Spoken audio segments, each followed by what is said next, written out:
Hey everybody, how are you? I hope you're having a wonderful week. And if you're ready to sit down and have some story time, I've got one for you today that I think you will love. It's called The Invisible String. I'll hold it like that so you can see a little better. And the really neat thing about this book is that it was written more than 20 years ago. But it feels like it was written just yesterday. It really talks about how we miss people when we're not near them, and how we might feel sad and anxious when they're not around and when we can't see them as much as we might like. Sound familiar? Yeah. So it feels like it was written for the times that we are going through right now with this pandemic. But it wasn't. It can apply to anytime you're feeling like you're missing somebody that you love, maybe just somebody who lives far away, you can't see all the time, maybe even someone who has passed away and we can't see at all anymore. So no matter how you're feeling right now, whether you're missing friends at school or family or whatever, this is a great book to remind you that they are always connected to you. So here we go, The Invisible String.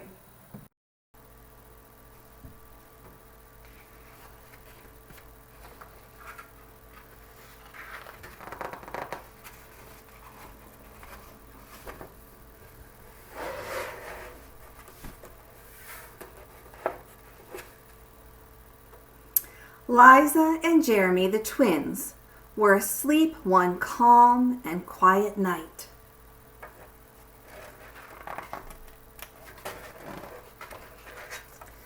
Suddenly, it began to rain very hard. Thunder rumbled until it got so loud that it woke them up. "Mommy, Mommy!" they cried as they ran to her.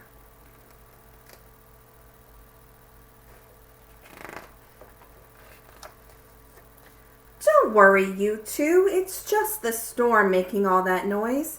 Go back to bed." "We want to stay close to you," said Jeremy. "We're scared." Mom said, "You know we're always together, no matter what." "But how can we be together when you're out here and we're in bed?" said Liza.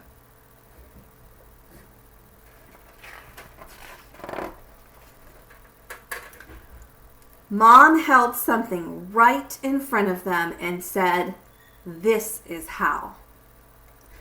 Rubbing their sleepy eyes, the twins came closer to see what Mom was holding. "I was about your age when my mommy first told me about the invisible string."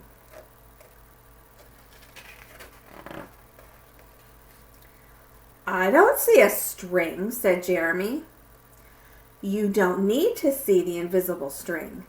People who love each other are always connected by a very special string made of love." "But if you can't see it, how do you know it's there?" asked Liza.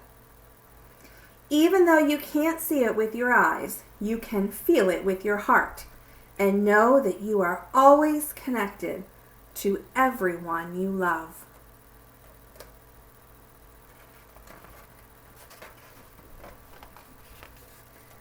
When you're at school and you miss me, your love travels all the way along the string until I feel it tug on my heart.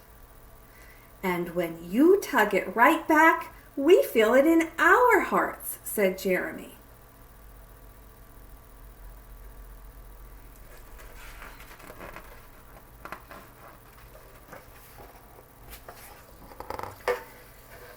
"Does Jasper the cat have an invisible string?" Liza asked. "She sure does," said Mom. "And best friends like me and Lucy?"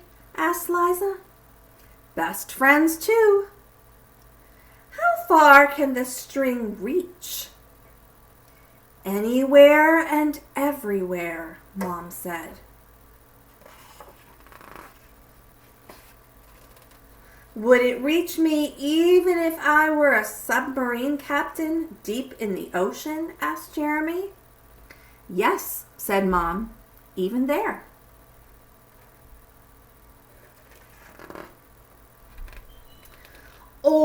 a mountain climber? Even there. A dancer in France? Even there.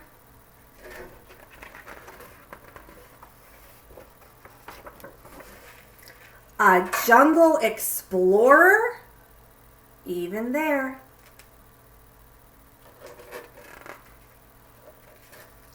How about an astronaut in outer space? Yes, even there.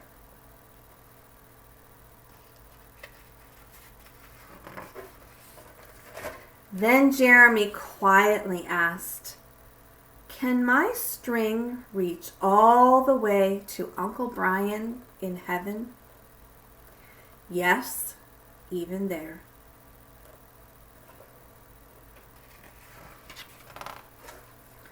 Does the string go away when you're mad at us?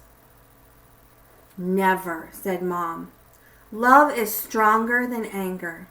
And as long as love is in your heart, the string will always be there.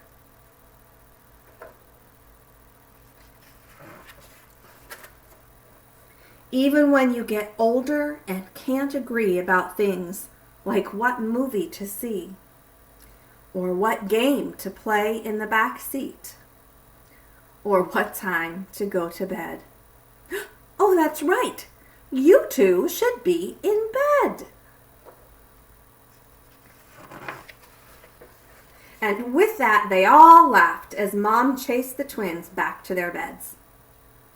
Within a few minutes, they were asleep, even though the storm was still making the same loud noises outside.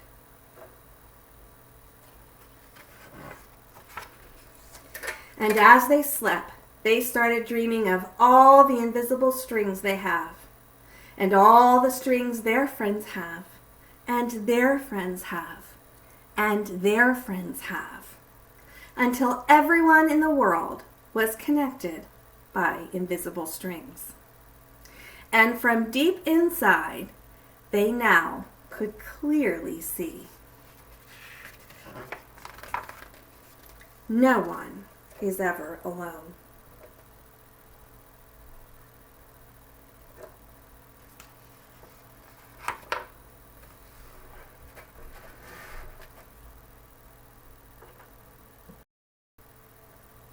So what did you think? Didn't it feel like that story was written just for us right now? That's what I felt like when I read it again this week. Even though I've read it many times before, boy, it took on a whole different meaning. I'm wondering, who is your invisible string or strings attached to? Maybe you've got a string going from you to your friends at school, a string to your teacher, a string to your Sunday school teacher at church. I hope you've got one coming out to me, because I sure have one going to you. Maybe you've got a string going to Grandma and Grandpa, or maybe your cousins, or maybe some other family members that you aren't getting to see right now. But no matter who it is, like the mom said in the story, as long as there is love, the string is always there. Well, guess what? Because this is Sunday school, kind of, we have to mention that the string also connects us to God. God is always connected to us, whether we can see him or not, whether we're feeling sad and lonely or not. The string that connects us, that string of love that connects us to God, is always there, no matter what. So we never have to worry about being alone. And that's the best message, I think, that comes at the end of this story, is that no one is alone. There's always love that is connecting us to those other people. So when we're feeling lonely, that's all we have to remember. Who is my string connected to? So I hope you had a good time listening to the story. I hope you enjoyed it.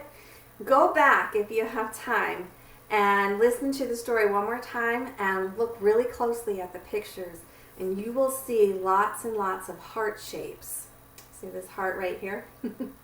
You'll see lots of heart shapes throughout the book in the illustrations. So you can always go on a little scavenger hunt and look for the hearts there too while you're listening to the story another time.